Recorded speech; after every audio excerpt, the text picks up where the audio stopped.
Bem, pessoal, a gente está no capítulo, vamos para o capítulo 12 já de Atos dos Apóstolos, né? Estamos no capítulo 12, termina a segunda parte de Atos dos Apóstolos. A partir da semana que vem, então, a gente começa a terceira e maior parte, né? Então, até o capítulo 7 vós sereis minhas testemunhas em Jerusalém. Capítulo 8 até 12, vós sereis minhas testemunhas em toda a Judéia e Samaria. E, a partir do capítulo 13, até aos confins da terra. Semana que vem, capítulo 13, começam as viagens missionárias de Paulo, já com a primeira viagem missionária. Muito bem, então vamos para o capítulo 12. O capítulo 12 é meio que um interlúdio, assim, poderia muito bem pular do capítulo 11 para o capítulo 13 tranquilamente. Só que daí a gente ficaria sem esse 12 aqui. O 12 enquanto a história lá em Antioquia está progredindo, né? E vão vir as viagens missionárias, mas o que está acontecendo em Jerusalém ainda? E está acontecendo algo muito triste em Jerusalém e na Judéia. Então, de certa forma, a gente precisa ter o conhecimento do capítulo 12. Capítulo 12, infelizmente, narra a morte de Tiago, né? O primeiro dos 12 discípulos morto. Então, é um interlúdio aí entre, antes de começar, né, as viagens missionárias de Paulo. Então, o capítulo 11, ele terminou em Antioquia. Antioquia vai se tornar praticamente a sede, né, do trabalho missionário e praticamente a sede do trabalho da igreja também. A igreja está se deslocando desde a morte de Estevão, a igreja já começa a sair de Jerusalém e ir para a Judéia e Samaria. Então, Jerusalém ainda é um centro, mas a Antioquia da Síria vai se tornar um dos principais centros do cristianismo no primeiro século, né? Mas antes da gente voltar para Antioquia, então vem esse episódio triste aqui, que é a morte de Tiago.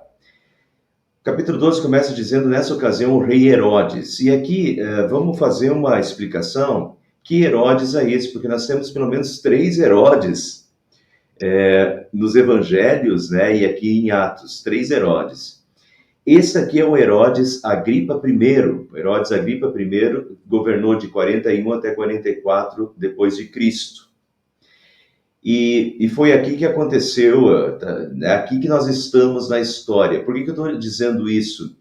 Porque algumas semanas já eu venho dizendo assim, olha, Jesus havia morrido e ressuscitado, e a igreja está nesse progresso, né, e nesse crescimento. E isso são as primeiras décadas do cristianismo. Então, para vocês terem uma ideia em que ponto da história nós estamos, então vamos lá, Jesus morreu com 33 anos. Então, digamos que era o ano 33 depois de Cristo, quando Jesus morreu e ressuscitou e subiu aos céus. E aqui, esse episódio aqui, e Herodes vai decretar a morte de Tiago, quando acontece esse episódio da morte de Tiago, vai acontecer também o episódio da morte de Herodes, desse Herodes Agripa. Então a gente sabe exatamente quando isso aconteceu. Se Herodes Agripa governou de 41 a 44 e ele morreu no ano 44, então a morte de Tiago e a prisão de Pedro, que nós já vamos ver, aconteceram também no ano 44. Portanto, se Jesus morreu no ano 33, e nós estamos aqui agora, nesse ponto, em Atos capítulo 12, estamos no ano 44, quer dizer que se passaram já 11 anos desde Atos capítulo 2, lá do Pentecostes, até esse ponto aqui. Já se passaram 11 anos. Até fecha bastante, eu não tinha pensado nisso, sinceramente, pensei falando aqui agora, mas fecha a conta porque o apóstolo Paulo, ele fica 10 anos lá em Tarso até que o Barnabé vai chamá-lo, né? Então nós temos aí realmente esse período de 11 anos aproximadamente. O que mais esse Herodes? Primeiro, esse Herodes, ele era neto de Herodes o Grande. O Herodes o Grande era aquele que recebeu os reis magos, lá em Mateus capítulo 2, né, nascimento de Jesus, recebeu os reis magos e mandou matar as crianças. Aquela chacina de crianças foi obra de Herodes o Grande. Herodes o Grande era o mais sanguinário de todos, né? Ele mandou matar diversos membros da família para se manter no poder. Esse era um crápula verdadeiro. Ele também, esse Herodes Agripa I, era primo de Herodes Antipas. E Herodes Antipas é aquele que mandou matar João Batista e que participou do julgamento de Jesus também. E então vocês notam que agora esse Herodes Agripa é o que vai, que está governando nessa hora agora, ele vai mandar matar Tiago, né? O apóstolo Tiago. Então vocês vejam que os três, né, uma família de Herodes, mas todos eles tiveram sangue inocente nas mãos, né? O Herodes o Grande, aquela chacina de crianças, fora todos os parentes que ele mandou matar. Herodes Antipas foi o que mandou matar João Batista e participou do julgamento de Jesus. E o Herodes, agora o Herodes Agripa I, é aquele que manda matar o apóstolo Tiago, o primeiro dos 12 discípulos a morrer, né? Então, nessa ocasião, o rei Herodes prendeu alguns que pertenciam à igreja com a intenção de maltratá-los e mandou matar à espada Tiago, irmão de João. Notem então que desde o capítulo 6 com Estevão nós já estamos vendo como a perseguição aos cristãos estava se avolumando, a ponto de os cristãos saírem de Jerusalém e ir para a Judéia, para Samaria, né, e se dispersar para outros lugares por causa da perseguição que veio. E aqui, de novo, nós temos, entre o ano 41 e 44, quando esse Herodes Agripa I assume, nós temos outro período de perseguição intensa, né? Herodes era o puxa-saco de Calígula. Calígula o beneficia, ele consegue aumentar o seu reinado enormemente. Ele era um grande puxa-saco de Calígula, do imperador do Império Romano. Mas também ele tinha origens judaicas e ele queria se dar bem com os judeus, né? E como os judeus estão vendo com preconceito essa nova religiosidade que saiu e que está adorando um homem chamado Jesus, para eles um homem chamado Jesus, né? Eles não aceitavam Jesus como Messias. Então Herodes, para puxar o saco dos judeus também, ele resolve perseguir os cristãos com bastante intensidade. Prendeu alguns que pertenciam à igreja, então Tiago não foi o único, com a intenção de maltratá-los, e mandou matar a espada Tiago, o irmão de João. Essa menção de Tiago, irmão de João, precisa ser feita porque nós temos pelo menos 4 Tiagos no Novo Testamento, que a gente vê nas páginas do Novo Testamento, e é preciso entender que Tiago é esse, né? Então, esse Tiago é Tiago chamado Tiago o Maior, ou Tiago, irmão de João, não de Jesus, porque nós temos aí o livro de Tiago que tem na Bíblia. Esse Tiago que escreveu o livro bíblico é irmão de Jesus.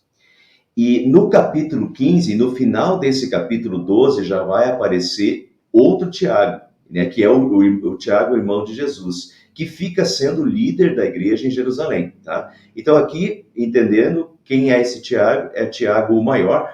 O maior é simplesmente ou porque ele tinha uma altura maior, né, ou porque ele era um pouquinho mais velho do que o outro, que era chamado Tiago Menor, ou Tiago filho de Alfeu. Chamado Tiago Menor, ou por ser de uma estatura menor, ou por ser mais novo, apenas por isso, né? Não tem grau de diferenciação entre os discípulos ali.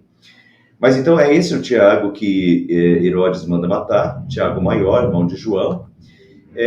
Esse Tiago era aquele do círculo mais íntimo de Jesus, né? Várias vezes a gente vê na Bíblia Pedro, Tiago e João, né? E esse Tiago aqui é justamente irmão de João, é aquele círculo um pouco mais íntimo de Jesus, né? No brasão e na pintura de Tiago aparecem conchas, notem aqui o brasão, né? Aparecem conchas do mar. E aqui também a gente tem na roupa uma concha, né? Por quê? Porque a tradição é de que Tiago, irmão de João, após a ressurreição de Jesus, ele tomou um barco e foi para a Espanha evangelizar. E por isso as conchas, né? Pela viagem dele no mar. Quando voltou a Jerusalém, então ele foi morto por Herodes no ano 44. Então tem uma forte tradição, até os lugares por onde ele andou, na Espanha, quando ele esteve lá. A Bíblia não relata isso, mas a Bíblia também não relata muitas coisas. A Bíblia se concentra nas coisas mais importantes. Então, a gente não tem essa viagem aqui. A gente não sabe se é só uma tradição ou não, mas se for uma tradição, é uma tradição bastante forte. Durante a Idade Média, por exemplo, quando os muçulmanos tomaram conta de Jerusalém, os ossos de Tiago foram levados e sepultados na Espanha. Então, essa tradição é uma tradição muito forte. É bem possível, de fato, que Tiago tenha estado na Espanha. Então, logo depois da ressurreição de Jesus, ele teria ido para a Espanha, feito um trabalho missionário na Espanha, depois regressado, e quando ele regressou, então ele foi morto, né? Esse episódio com Herodes, Agripa I. Tiago então, o segundo mártir da igreja cristã. O primeiro foi Estevão, tá? Estevão, capítulo 6, Atos capítulo 6, a morte de Estevão, e agora o segundo considerado mártir. Mártires são aqueles que morrem pela causa, né? Que morrem dos modos mais terríveis pela causa de Jesus, estão morrendo pela fé. Então, Estevão foi o primeiro mártir, agora Tiago, o maior, é o segundo mártir, e também é o primeiro dos 12 discípulos a ser morto, porque os outros 10, pelo menos, foram mortos dessa forma, como mártires, né?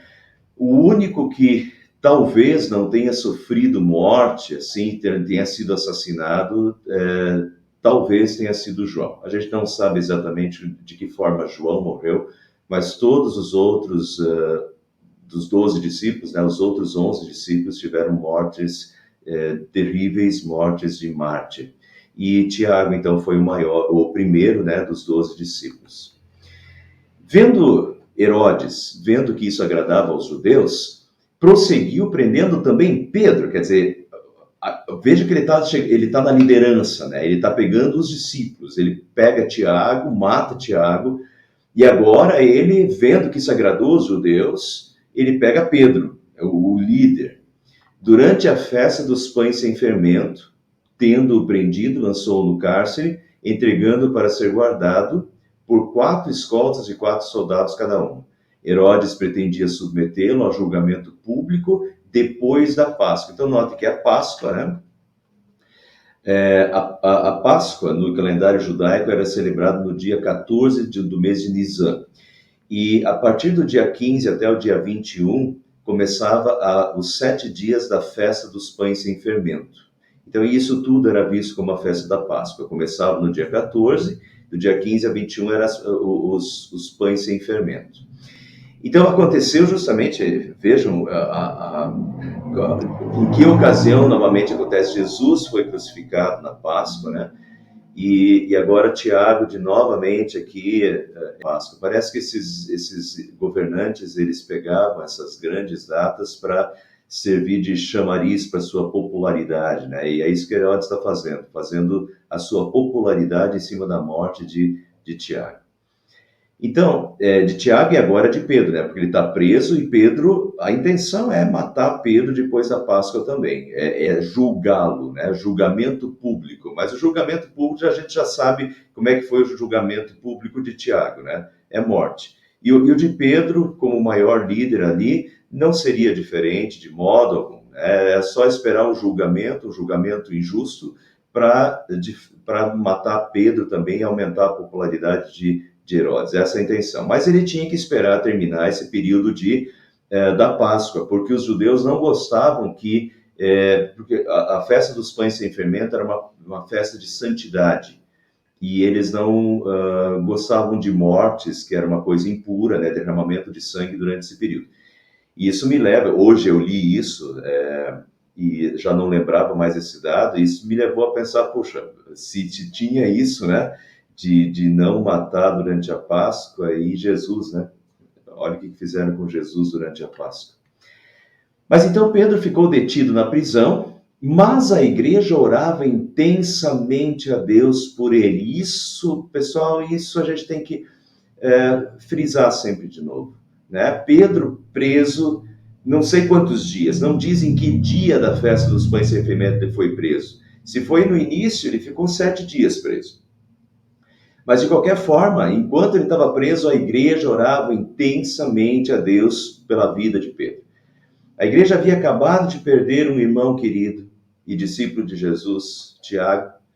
E agora, então, vejam a agonia dessa igreja, né? Se nós numa perseguição perdêssemos um membro da nossa igreja que fosse morto por causa da sua fé, como nós estaríamos, né?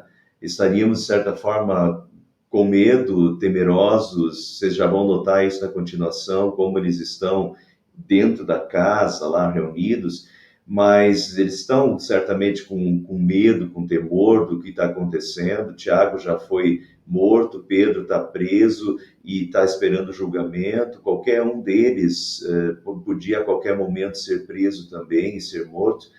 Mas a igreja ora intensamente por Pedro, então, né? E aqui, pessoal, vamos lembrar Tiago 5, 15, 16. Orai uns pelos outros. Muito pode pela sua eficácia a súplica de um justo. Muito pode pela sua eficácia a súplica de um justo. E vejam o que aconteceu agora, né? A igreja orava intensamente a Deus. Eu só quero lembrar antes disso, olha, nós temos episódios aí em Atos dos Apóstolos que quando a igreja orou, o lugar tremeu, né? Quando a igreja estava orando, o lugar onde eles estavam reunidos tremeu. Quando a igreja orava, Pedro já tinha sido libertado antes da prisão. Então, é um incentivo à oração, um incentivo que a gente ore e que a gente ore uns pelos outros também, porque muito pode, pela sua eficácia, a súplica de um justo. E agora, então, vamos ver. A igreja orava intensamente a Deus por Pedro, e agora, na noite anterior ao dia em que Herodes iria submetê-lo a julgamento, né, ia terminar os 7 dias da festa dos pães sem fermento, e naquela noite, Pedro estava dormindo entre 2 soldados, preso com 2 algemas. Notem, não sei se chamou a atenção de vocês, que aqui, ó, que Herodes mandou, veja aqui, ó, entregando para ser guardado por 4 escoltas de 4 soldados cada uma. 4 escoltas, porque era como era dividido o dia para as escoltas de soldados. A cada tanto número de horas trocava a escolta, né? E cada escolta, então, a cada número de horas vinha um outro pelotão, ali uma outra guarda de 4 soldados. 2 desses soldados ficavam na cela junto com Pedro, com algemas, algemados junto a Pedro, e 2 ficavam na porta da cela ali, ou da cadeia da época, né? Então, Pedro estava dormindo entre 2 soldados, preso com 2 algemas, e sentinelas montavam guarda à entrada do cárcere, né? 2 mais 2, 4. 2 sentinelas, 2 com as algemas com Pedro. Repentinamente apareceu um anjo do Senhor e uma luz brilhou na cela. Ele tocou no lado de Pedro e acordou. Depressa, levante-se, disse ele. Então as algemas caíram dos punhos de Pedro. Notem que o anjo já havia socorrido desta forma os apóstolos anteriormente. Lá em Atos 5:19, quando os apóstolos foram presos, diz lá que durante a noite o anjo do Senhor abriu as portas do cárcere e levou-os para fora. Então não é a primeira vez que acontece, né? Quando não é a primeira vez que o anjo liberta Pedro, já tinha libertado Pedro e os demais apóstolos lá no início, no capítulo 5. Então veja que isso é uma coisa recorrente, vejam o socorro. Deus é refúgio e fortaleza, socorro bem presente nas tribulações. E quando a gente fala de socorro bem presente nas tribulações, né, não é só de formas normais, mas também muitas vezes de formas sobrenaturais. E não duvidem que essas coisas estão acontecendo ainda hoje. Quando a gente lê sobre países em perseguição e sobre cristãos em perseguição, e a gente tem relatos milagrosos e relatos muito semelhantes a esses daqui, viu, pessoal? É fabuloso. Deus é o mesmo e Deus não mudou. Deus continua fazendo essas coisas. E não só fora, aqui também. né? Nós temos inúmeras provas de que Deus continua socorrendo os seus e de formas milagrosas e estupendas. Deus não mudou. O amor de Deus por nós não mudou. Tenhamos fé, né? E entreguemos isso nas mãos de Deus. E o anjo lhe disse: Vista-se, Pedro, calce as sandálias. E Pedro assim o fez. Disse-lhe ainda o anjo: Põe a capa e siga-me. Tem que imaginar aqui, pessoal, que isso é entre 3 e 6 da manhã, está na quarta guarda já. A gente sabe isso porque o pelotão não tinha sido trocado e no outro dia ele seria julgado.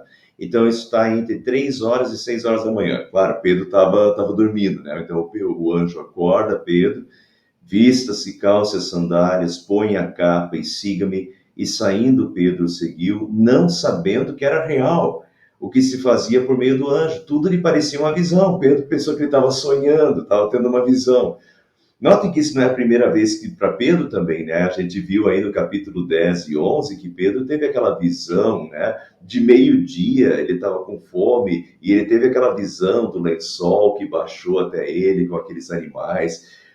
Então, Pedro agora, na prisão, ele imaginava que ele tivesse tendo uma outra visão com aquele anjo. E então, ele só nota que ele não está tendo uma visão, que aquilo é real, quando eles estão fora da cadeia. Vejam, então, Pedro seguiu, não sabendo que era real, que se fazia por meio do anjo, tudo lhe parecia uma visão, passaram a primeira e a segunda guarda e chegaram ao portão de ferro que dava para a cidade. Isso era provavelmente estavam na Fortaleza Antônia, né? Então era uma fortaleza, e daí o anjo foi abrindo, né, o caminho, e quando chegaram ao portão de ferro que dava para a cidade, o portão se abriu por si mesmo para eles e passaram. Então, não parece uma visão, né? Parece uma visão. Pedro acha que ele está tendo uma visão. Tendo saído, caminharam ao longo de uma rua e, de repente, o anjo o deixou. E quando o anjo deixou, então Pedro caiu em si e disse: Agora sei, sem nenhuma dúvida, que o Senhor enviou o seu anjo e me libertou das mãos de Herodes e de tudo que o povo judeu esperava. Então, ali Pedro cai em si, que não é uma visão que ele está tendo, que ele realmente está agora no meio da rua, né, a uma quadra já da Fortaleza Antônia, liberto, e Deus o havia libertado das mãos de Herodes e de tudo que o povo judeu esperava. Percebendo isso, então ele se dirigiu à casa de Maria, mãe de João, também chamado Marcos, então João Marcos, onde muita gente se havia reunido e estava orando. Muitos pesquisadores acham que a casa de Maria, essa casa de Maria, mãe de João Marcos, talvez tenha sido a mesma casa onde eles tenham celebrado a Santa Ceia antes do Jardim do Getsemane, né? E da morte de Jesus na Quinta-feira Santa.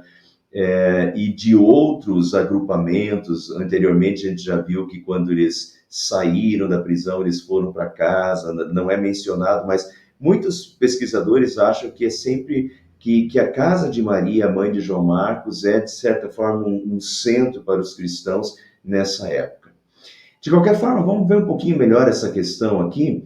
João Marcos é o autor, esse João Marcos aqui, essa Maria, mãe de João Marcos é o autor do Evangelho de Marcos, né?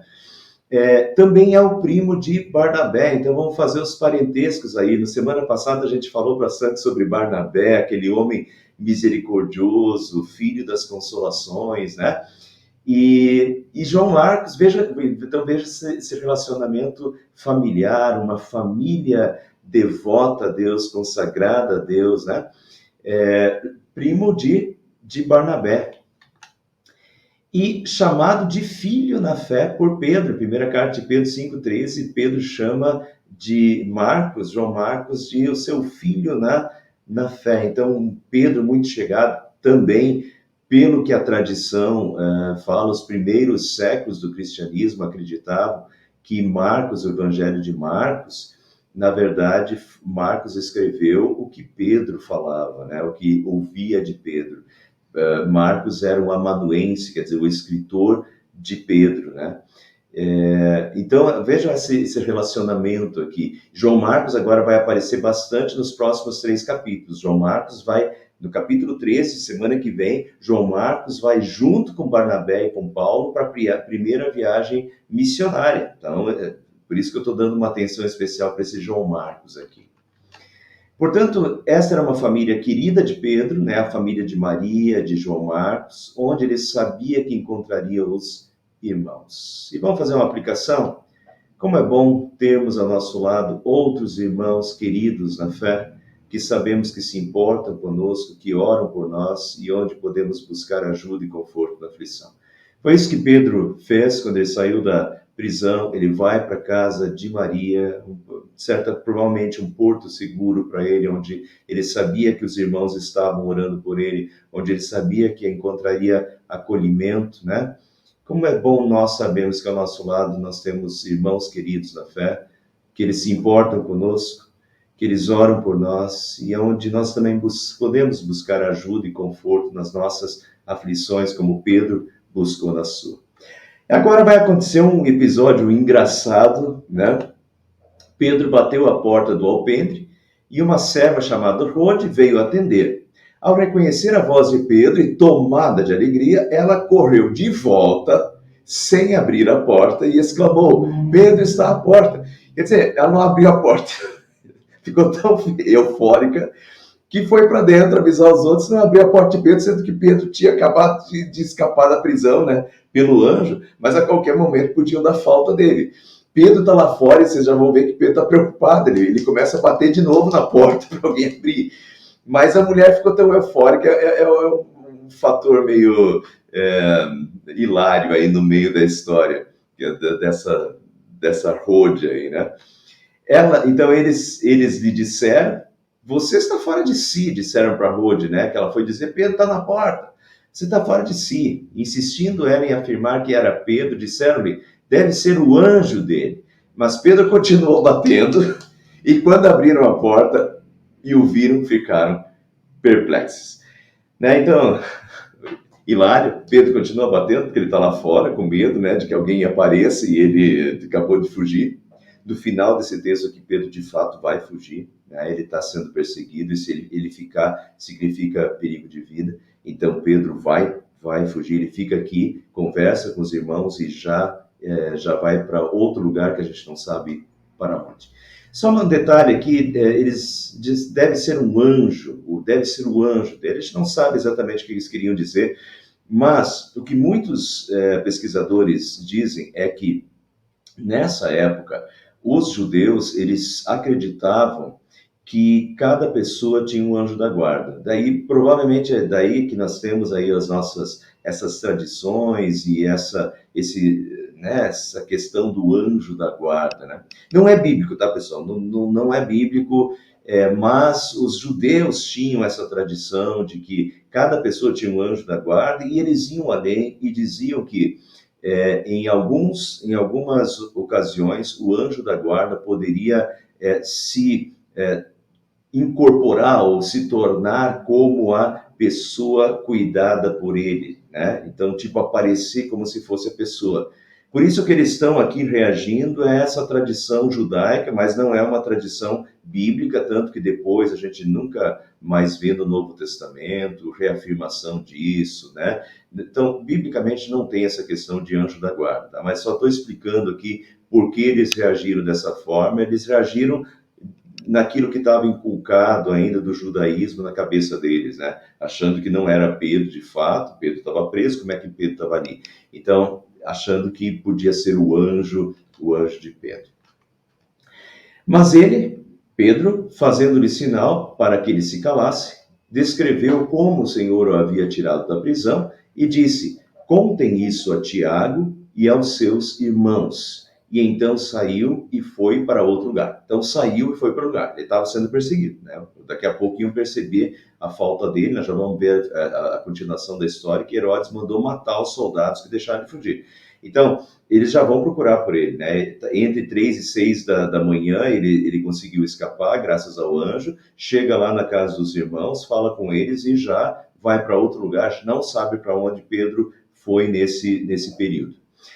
Mas aqui interessante, contem isso a Tiago e aos irmãos, contem a Tiago o que aconteceu. Vejam como Tiago ganha predominância entre os discípulos, tá? A gente vai ver isso no capítulo 15 também.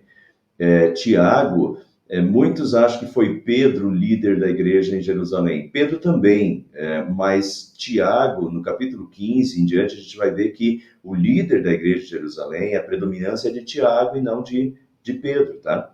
Contem a isso a Tiago e aos irmãos. Então vamos ver quem é esse Tiago. Esse Tiago provavelmente era o irmão de Jesus, o mesmo que escreveu o livro bíblico de Tiago, e assumiu a liderança da igreja em Jerusalém, como veremos no Atos capítulo 15. Né? Atos capítulo 15 a gente vai ver daqui a algumas semanas. Aí. Então esse Tiago que Pedro manda relatar a Tiago é o Tiago, irmão de Jesus.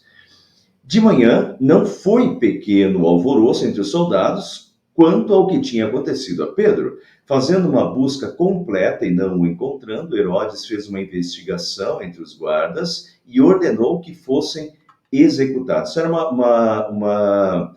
uma pena comum, tá? Um soldado que deixava um prisioneiro escapar, ele recebia a mesma pena que o prisioneiro que ele deixava escapar. Então, no caso de Pedro, vocês já podem ver o que esperava Pedro, né? Herodes mandou executar os guardas que deixaram Pedro escapar, como se fosse culpa deles, né? Depois Herodes foi da Judéia para Cesareia e permaneceu ali durante algum tempo. Ele estava cheio de ira contra o povo de Tiro e Sidom, contudo eles haviam se reunido e procuravam ter uma audiência com ele.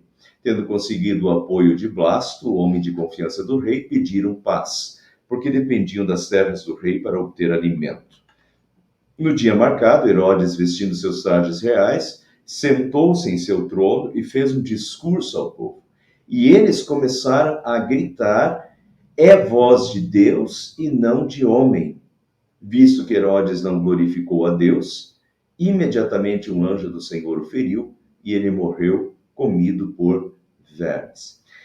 O que a gente sabe através de Flávio Joséfo, isso aqui é a história bíblica, né? O que a Bíblia relata, o que Lucas está relatando em Atos. O que a gente sabe através de Flávio Joséfo, que era um historiador judeu daquela época, Flávio também relata que Herodes adoeceu durante esse discurso e que ele morreu 5 dias depois. Então veja, pessoal, que aqui a história se entrelaça completamente. E o que está escrito na Bíblia realmente é confirmado por um historiador da época, que é um historiador judeu, nem cristão né? Então, as duas coisas são paralelas aqui, o Lucas escrevendo a Bíblia e Flávio José escrevendo a história do judaísmo.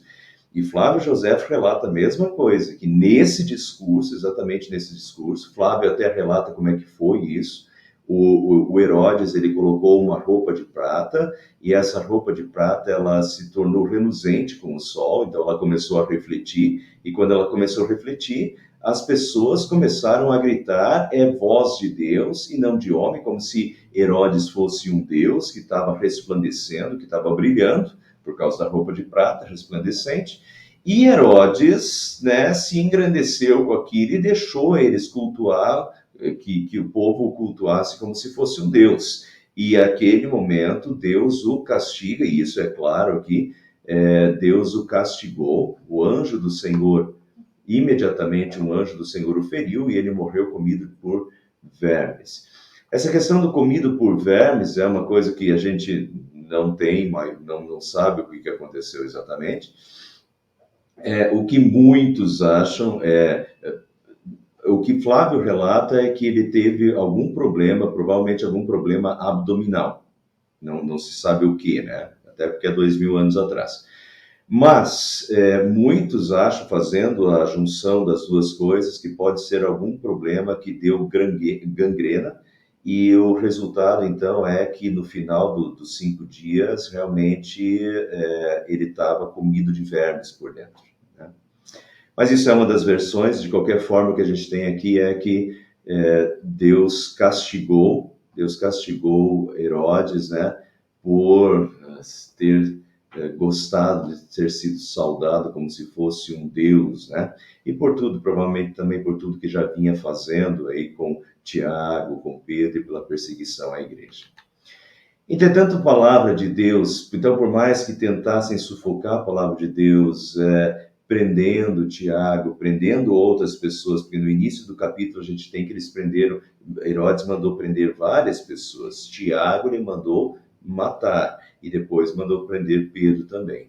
Então, apesar de toda a perseguição ao cristianismo, né, apesar da morte de Tiago, entretanto, a palavra de Deus continuava a crescer e a espalhar-se. Tendo terminado a sua missão, Barnabé e Saulo voltaram de Jerusalém, levando consigo João, também chamado Marcos. E aqui é interessante a gente pegar esse final para a continuação na semana que vem, né? Vamos lembrar que Barnabé e Paulo, então eles voltaram à Antioquia da Síria, de onde eles tinham vindo trazer as ofertas de ajuda à fome da Judéia. Quem viu o capítulo anterior, o capítulo 11, vai lembrar disso, né? Final do capítulo 11, a Judéia, a região da Judéia estava com uma grande fome, e então as igrejas por volta de Antioquia se organizaram para mandar sustento e para, né, mandar ajuda para a igreja da Judéia, para as igrejas da Judéia e principalmente para Jerusalém. E eles escalaram Barnabé e Saulo como os representantes que juntariam essas ofertas para levar para Jerusalém. Então agora a gente tem Barnabé e Saulo indo para Jerusalém. Até que ponto Barnabé e Saulo viram o que aconteceu ali com Tiago, com Pedro? Aparentemente não, parece que eles chegaram um pouco depois. Mas então Barnabé e Paulo levaram essas ofertas e agora Barnabé e Saulo voltam para Jerusalém, para Antioquia, desculpa, e voltam levando quem? O João Marcos, né? Para participar da primeira viagem missionária de Paulo, que não foi só de Paulo. A gente vai ver semana que vem Paulo, Barnabé e João Marcos. Então, muito bem, pessoal, eu estou dando atenção a algumas coisas, porque tem coisas aqui que vão voltar a aparecer, né? Então, João Marcos vai ser importante agora nos próximos 3 capítulos, a gente vai ver bastante sobre João Marcos. Não só nos próximos 3 capítulos. João Marcos aparece em outros, Colossenses, em 1 Pedro. João Marcos aparece em outras cartas do Novo Testamento. Então, por isso, Atos dos Apóstolos é esse livro aí, praticamente um background, assim, né? Do restante, porque esse início da igreja cristã são as viagens missionárias, e muitas das coisas que estão acontecendo aqui em Atos vão ter reflexo nas outras cartas do Novo Testamento, as cartas de Paulo, as cartas de Pedro, as cartas de João no final. Então, todos esses são personagens que estão vivendo esse período de Atos dos Apóstolos. Por isso, estou explicando um pouquinho melhor a questão de João Marcos aqui, a mãe dele, né, Maria, era aquela casa acolhedora, onde provavelmente foi um centro do cristianismo. Note que naquela época não tinha igreja, né, o templo é dos judeus, mas os cristãos começaram a se reunir em casas. Maria, a mãe de João Marcos, é aquela que acolhe a igreja, as pessoas estão orando na casa dela, né? Então, é bonito essas histórias, ver essas famílias, ver quem é, né, João Marcos, onde é a origem de João Marcos, né, esse que escreveu o Evangelho, esse cruzamento aí com Barnabé, que é o seu primo, com Pedro, né, esse achegado a Pedro. E assim a gente vai montando o quebra-cabeças e vai ganhando conhecimento, né, bagagem, para a gente depois, quando chegar esses mesmos nomes em outro lugar, a gente já teria uma bagagem, um conhecimento para conseguir entender outras passagens do Novo Testamento também. A gente tem que cuidar para não ser só a glória. O que eu quero dizer com isso? Pedro, sim, e é maravilhoso, e a gente tem que dar glória a Deus, e a gente tem que se apegar nisso, de que Pedro, a igreja orou com intensidade, e Deus mandou o anjo, e o anjo libertou Pedro da prisão, né, milagrosamente, miraculosamente, sobrenaturalmente. Isso foi maravilhoso, a gente tem que confiar nisso. Mas, ao mesmo tempo, a gente tem que também ver que Tiago morreu. Então não é só glória, né?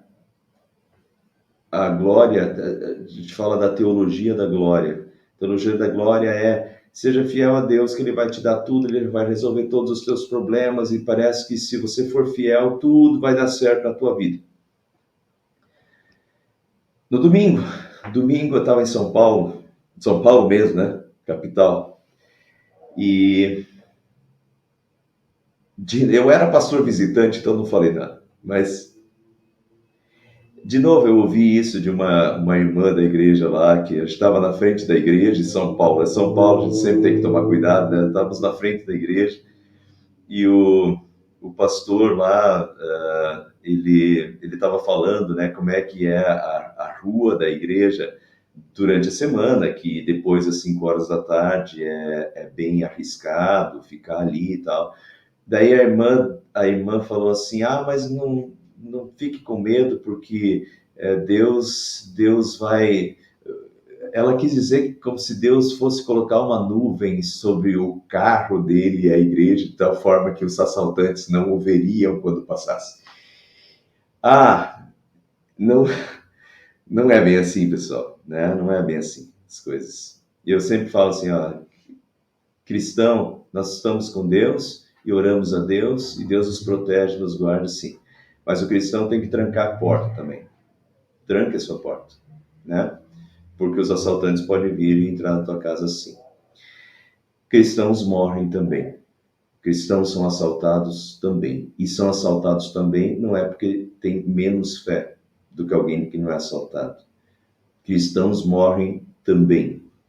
E então a gente tem que cuidar com essa teologia da glória de só ver sucesso e prosperidade. Quem está com Deus tem prosperidade, quem está com Deus tem sucesso, quem está com Deus não tem a casa assaltada, quem está com Deus está tudo. Tá? Sim, pessoal, Deus é maravilhoso, Deus cuida de nós, e se Deus é por nós, quem será contra nós? Isso é verdade, e coloque tuas vidas na mão de Deus. Mas quando as coisas acontecem, isso não quer dizer que Deus não nos ama, isso não quer dizer que Deus está faltando conosco, né? Tiago foi morto, e Deus permitiu que Tiago fosse morto. Hoje mesmo estarás comigo no paraíso. Tiago foi se encontrar com o seu pai. A vida aqui nesse mundo não é o fim. Morrer aqui não é o fim. Paulo vai dizer que morrer aqui é lucro.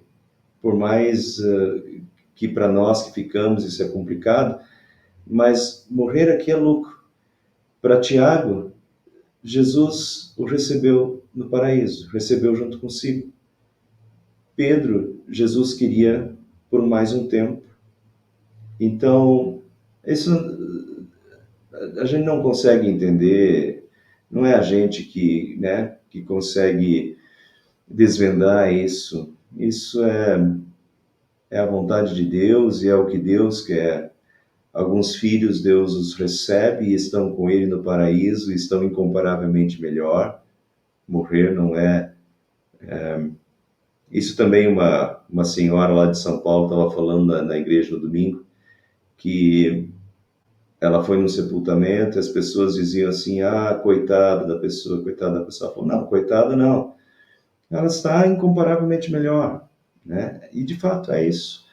Então, Tiago foi para Deus e Jesus quis receber Tiago naquele momento, e Jesus quis libertar Pedro naquele momento, sobrenaturalmente, tirando-o da prisão, né? E a gente tem que deixar as nossas vidas na mão de Deus, sabendo que Deus os ama individualmente. No momento que Ele julgar que a gente deva partir, a gente vai partir com alegria para estar com Ele no paraíso. E se Ele quiser que a gente fica e continua trabalhando por Ele aqui, né? Paulo diz: quer vivamos, quer morramos, somos o Senhor. Quer vivamos, quer morramos, somos o Senhor. Só cuide então com a teologia da glória. Estar com Cristo vai estar tudo certo, vai ser, não vai dar, né? Não é assim. Estamos com Cristo, né? Para o pior e para o melhor. E estamos com Ele, quer vivamos, quer morramos, somos do Senhor. Então hoje vimos o capítulo 12, semana que vem vamos para o capítulo 13, começaremos a terceira parte de Atos dos Apóstolos, vão começar as viagens missionárias de Paulo, então é muito interessante, eu vou mostrar isso no mapa para vocês, a gente vai conseguir seguir isso. A gente já aprendeu, a gente já leu, mas quando a gente às vezes olha no mapa isso e como vocês vão ler junto comigo, eu sempre dou alguns detalhes a mais, né, para facilitar a compreensão e aumentar também o nosso conhecimento. Eu acho que vai ser bastante interessante os próximos capítulos aí, sigam acompanhando e muita coisa vai acontecer em Atos dos Apóstolos ainda.